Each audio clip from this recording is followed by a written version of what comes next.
about achieving self-driving, full self-driving. And I think we're really getting to the final stages of full self-driving where, I drove for several days around Austin, just dropping pins in random locations, and had 0 safety interventions.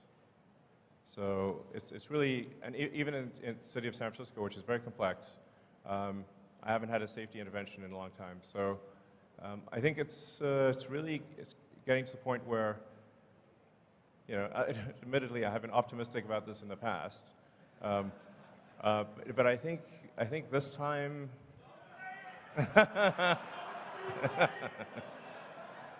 All right, I won't say it. All right, fair enough. All right.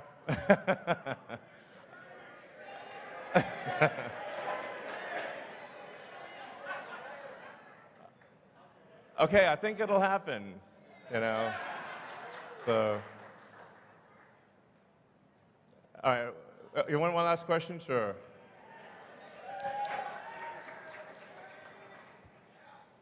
So first, congratulations on your decision to try advertising. We all want Tesla to pass Apple in market cap. I didn't realize people wanted it that much. Okay. It's good that a lot of people agree. So earlier this year, you cut prices on everything, 15, 20%. More recently, you've been raising prices on Model Y, Model S, Model X.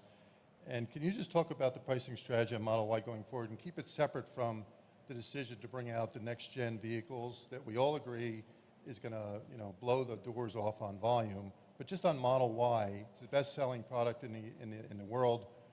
Can you just talk about strategy of pricing going forward on that? It's pretty straightforward. We see what the demand is, and then we adjust pricing to meet the demand.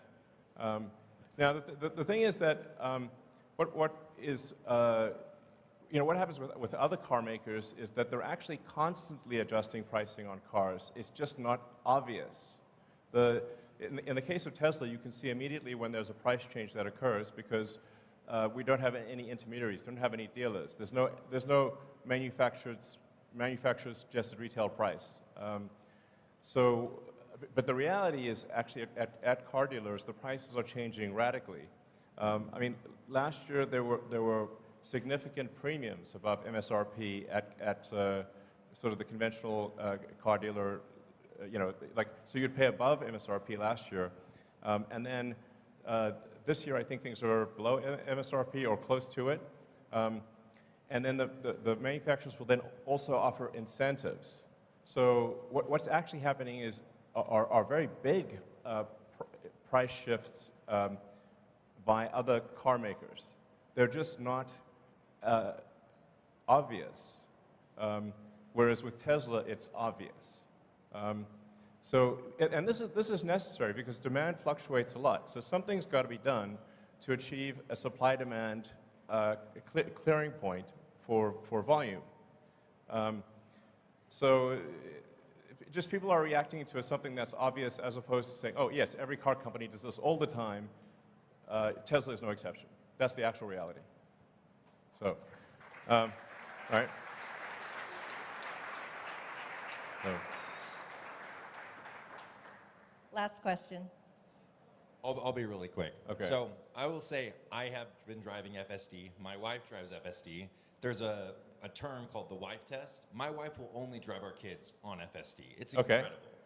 So, that is a great, the sort of significant other test is a very a good test. Because for a while there was like, friends or significant others would be like, please don't put it on. It's too scary. But then it's getting to the point where, it's going to be just smooth as silk. So, in fact, you'll be able to visually tell, perhaps even now you can, visually tell if the car is being driven on FSD or manually, because if it's being driven on FSD, it's smooth and precise. And if you look at if you actually closely observe cars going down the highway, the people are constantly moving in their lanes. So the cars are like doing this all the time when they're manually driven. If it's actually on FSD, it's dead center in the lane. It will actually get to the point where it is not merely, and maybe is at that point, not merely safer than a person, but actually way smoother than manual driving. Really, I can't say enough about the profundity of full self-driving. It is just one of the biggest changes in history that will occur. It's not some feature. it's like a profound. It's really as profound as electrification. And that we already have millions of the cars on the road that will literally achieve this with a software update. I mean, that's like head exploding emoji, you know? I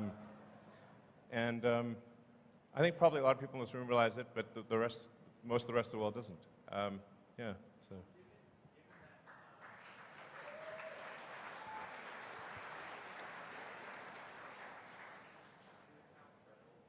Given how incredible FSD is and how much merit you're giving to potential future margins of the car, as well as how much impact on society, and given that they didn't even want you to say if it's going to happen this year, just not to jinx it. Sure. Would it be possible to have just for some type of public-facing, investor-facing kind of timeline, so that way you mentioned V12 is coming, and that's AI front end. Could we just see kind of a timeline on this is the version we're at? These are the things we're working on, and this is when we're, ETA. So we can kind of see that in real time instead of maybe Elon time. No, so the thing that's been, really difficult with full self-driving is that it very often seems like it's about to happen until you realize that you're actually at a local maximum, and that you need to re-architect elements of the software to get out of the local maximum to then a higher local maximum. So it's been this sort of series of logarithmic curves. And that's why it's been like, it seemed like, oh, if you just extrapolate this on a straight line, it gets to self-driving, except that it's not a straight line, it's a logarithmic curve, and it sort of, and you start hitting these like local maximums where you'll sort of asymptote to a certain capability and then have to re-architect things. So now I think we're finally at a high enough local maximum, or will be this year, where to the point where it is, I think, probably safer than a person, meaning the probability of injury on average will be better than a person, even if someone pays no attention to the car. It is worth saying that right now, for human supervised Tesla full self-driving, it is dramatically safer than manual driving. It's like, I think like 4 times safer, maybe more. So it is already a massive safety improvement to have human supervised FSD right now. And I think we will get to the point where we're always going to be in some amount of local maximum, but I think that we'll be in a local maximum that exceeds human level safety this year. Yeah, but I guess we'll see. So anyway, I want to thank you all for coming, and so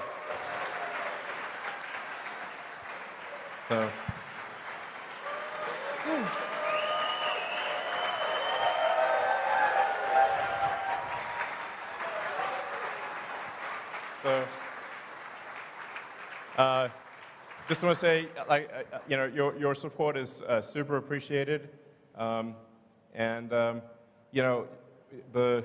as I say, a friend in need is a friend indeed, and supporting Tesla when the chips are down, those are the real friends, and you're them. So thank you. All right.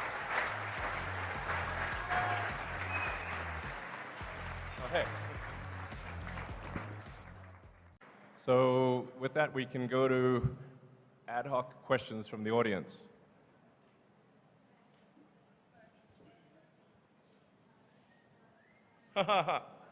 Okay, definitely the person in the Optimus outfit with the red cowboy hat.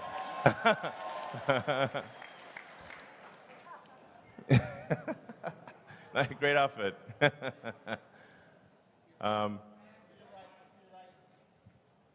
Sure. We'll try to get through as many questions as possible. And you hit me with your toughest questions. Fine.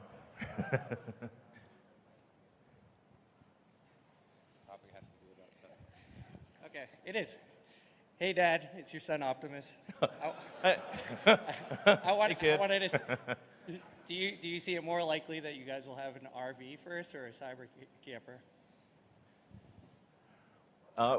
Well, we don't have any plans to build an RV quite yet, although I can certainly see how Cybertruck could be converted into an RV. And we are adding a lot of sort of attach points to Cybertruck, so others can build things. Somebody could have a startup, or other companies can build things that are attachments that enhance Cybertruck and turn it into a camper, essentially. Because I think it'd be really cool to have all these like third-party things available for Cybertruck. Awesome. Thank you. All right. I mean, you could also probably just, you're that close, you could just say it or something, I don't know. Actually, we'd like you guys to queue up behind us. So Okay. there's 3 All mics. right, all right. Yeah, so Go just ahead yeah, and queue go up. in line. Thank you. And try to make the question short so we can get through a lot of questions.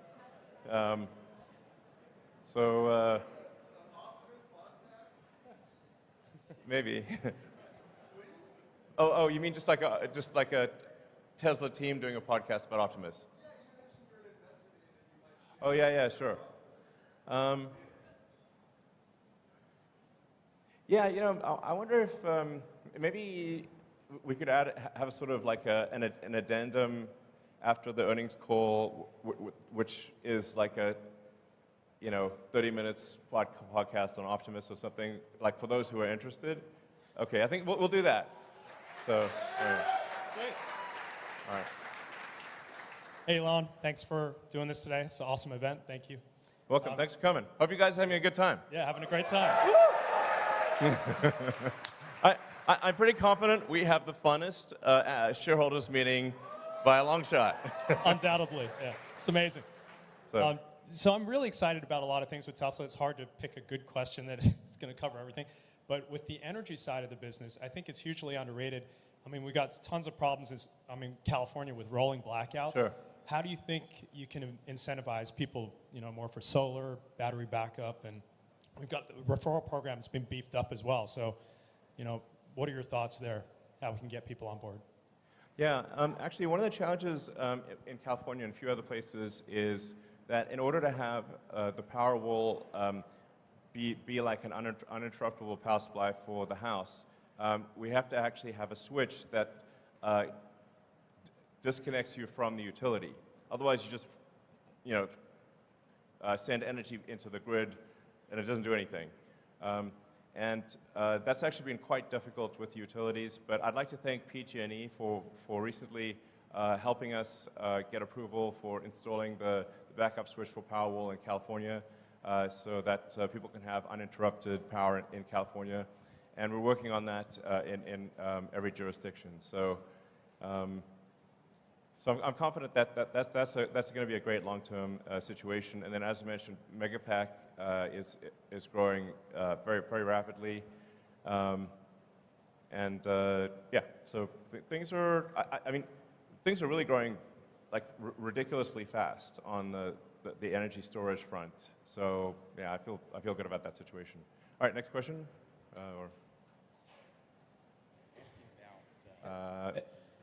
Hello. Great. Hey, Elon, a lot of people have just kind of been wondering, how are you doing? So just wondering, what's up? How you doing? How you feeling? We saw you were partying in Cabo recently, so just What, wondering me? Must have been someone else. yeah, so how are you doing? Just human to human, how you doing? Well, I have to say, it's been a bit of a roller coaster situation.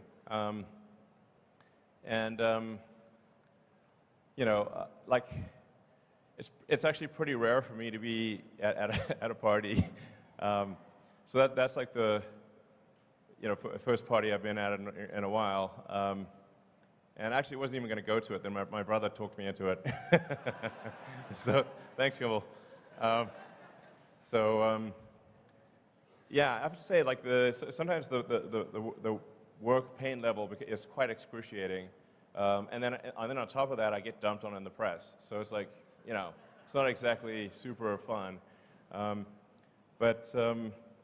you know, and there was a short-term distraction because I had to do like some major open heart surgery on Twitter to ensure the company's survival.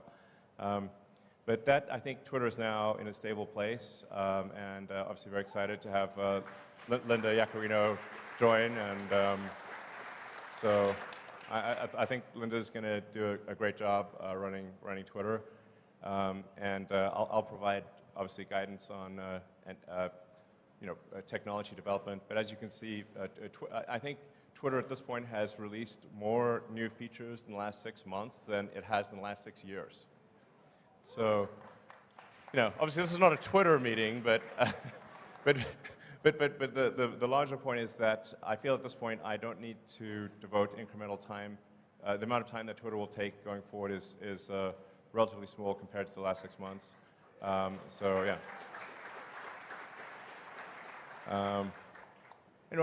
Apart from like there's like some macroeconomic things that we can't do anything about. Overall, I feel very good about the health of the companies, and I'm increasingly optimistic about the future. Thanks for asking. It's kind of you to ask. So.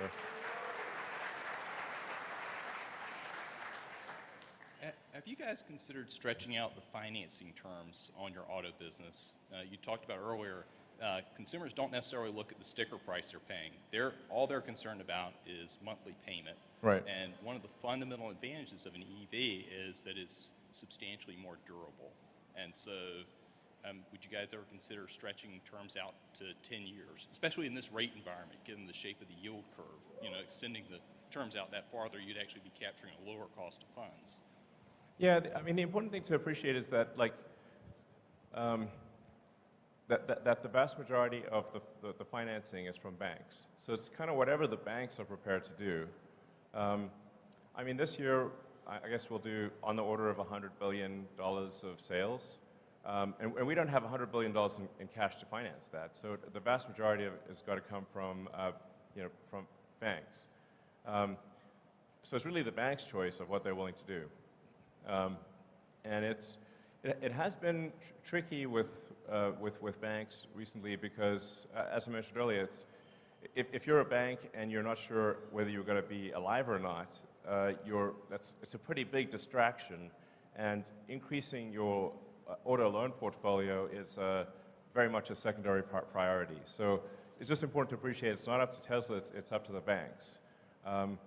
And there's not some easy solution where you can say have a captive financing arm, et cetera, because you have to securitize those loans, and the market for securitizing them is weak. There is no. I wish there was an easy path, but there isn't.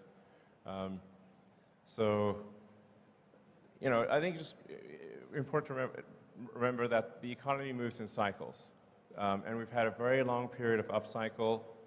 The next 12 months will be, I think, difficult for everyone. And I think, when Berkshire Hathaway had their annual meeting, Warren and Charlie actually said, like, hey, this year, the Berkshire companies are going to